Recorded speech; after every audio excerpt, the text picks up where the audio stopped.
Now I will be talking to you about hygiene and meal times in ancient Egyptian times.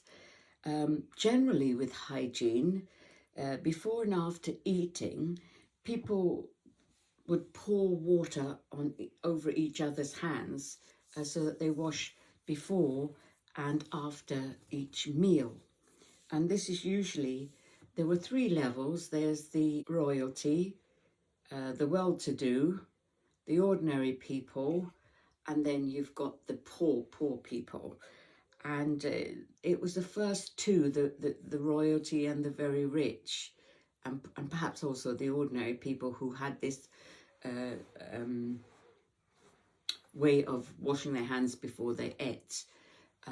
Not sure what the poor people did, because it depended on where they were and what they had available to them. Rich folk also generally rinsed their mouth out with water containing a little natron, natron, by way of disinfecting their mouths. And natron is like a sodium carbonate, bicarbonate of soda, which is actually used even today to whiten teeth. And that's usually, it was the higher echelons of people that did that, and the priests. Now, priests, I think you have to think of as a separate unit when it came to hygiene, because the priests were the most hygienic of all the residents of ancient Egypt. And that was because the gods required that of them. There were very strict rules about washing yourself before you went into the temple, before you could do anything for the gods, and when you came out of the temple. And there were rules, although they could get married, there were rules about not coming to the temple in an unclean state. So if they'd had intercourse with their wives or whoever, they had to make sure they were clean before they could enter the temple. They were the best fed as well, because the very rich, royalty, the very rich, and even ordinary people used to bring foods for the gods. Now, these foods were ceremonially prepared and offered to the gods, but obviously not actually consumed. So the priests, after they'd carried out all these ceremonies, would then share out the food among the priesthood. So they ate reasonably well, and they had available to them within the temples priests who were doctors, and some who were dentists. So they had the care of medical and dental care within the organization that they worked for. And there were thousands and thousands of scribes, priests who were scribes. You had to be a priest, and then you were trained to be a scribe. And then you might, from that, get work as an army scribe, as Horemheb did in his youth.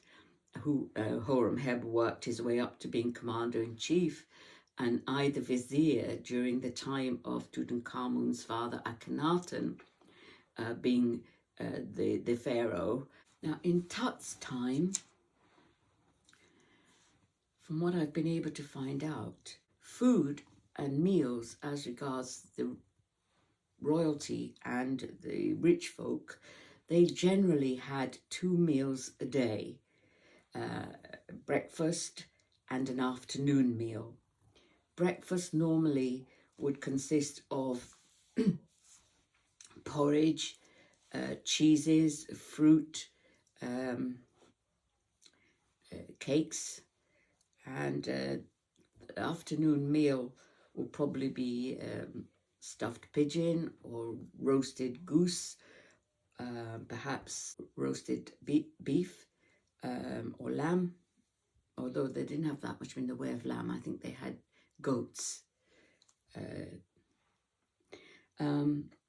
and salads and wine and probably pomegranate juice and fresh fruits that were in season and vegetables that were in season.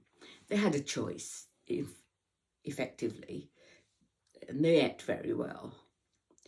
And they sat on mats or stools with small round tables between them, decorated with flowers or inlaid with lapis lazuli or coloured glass.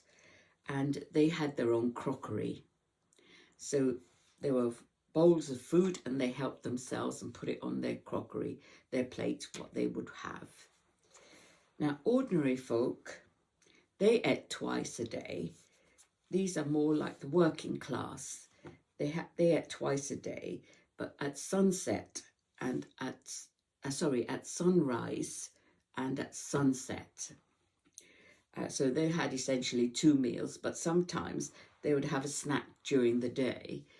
And it appears that the snack is likely to be raw onions and unleavened bread. That was commonly what they would carry with them. And breakfast will probably depend on what work they did and what was available to them. Those who worked in the temple for the pharaoh in the valley got paid in beer and in bread. That was the main staple of their food for themselves and their children. They'd make beer with the bread, ferment the two, and that was the best meal that they could afford, and it was the most filling for them. You then had the sunset. They would probably have bread, maybe cheese, depending on what they could afford, maybe vegetables. They also would have pickles. That obviously was homemade. And you need to remember, food stuff had to be dealt with from scratch. So the women would be preparing the bread, the flour. They had to pound it and prepare it. Now, they probably spent all day cooking for the evening meal. Or they had people who did that for them. Now, the poor folk, it's not clear what exactly they had to eat. You know, they would use any bit of land, I think, to grow things on. So it'll be what they grow, or they might be able to get a bit of fish, or it was all bartering at that time. And but they would eat whatever they could, when they could. And they ate squatting at a low level with a round table between them. And the food was communal. It was put in bowls, but they were communal, which means that everybody around would use their hands to eat from each of the bowl. They'd take whatever they want. And the best way they did that was to use chunks of bread to pick up what food they want, so mixed vegetables or whatever, and pop it in their mouth. But it's not clear whether they thought about washing their hands. It's a question of whether they were near the Nile or they had water or not. At that time, obviously, water was not a good drink. So most of the poor people would have to make beer so that they had something to drink, and their children would be fed beer because it had bread in it and will fill them up. So effectively, if you're poor, it was a hard life. Nothing new in that. All right then, that's enough of that. I'll get on to something else now. This is Aisha signing off.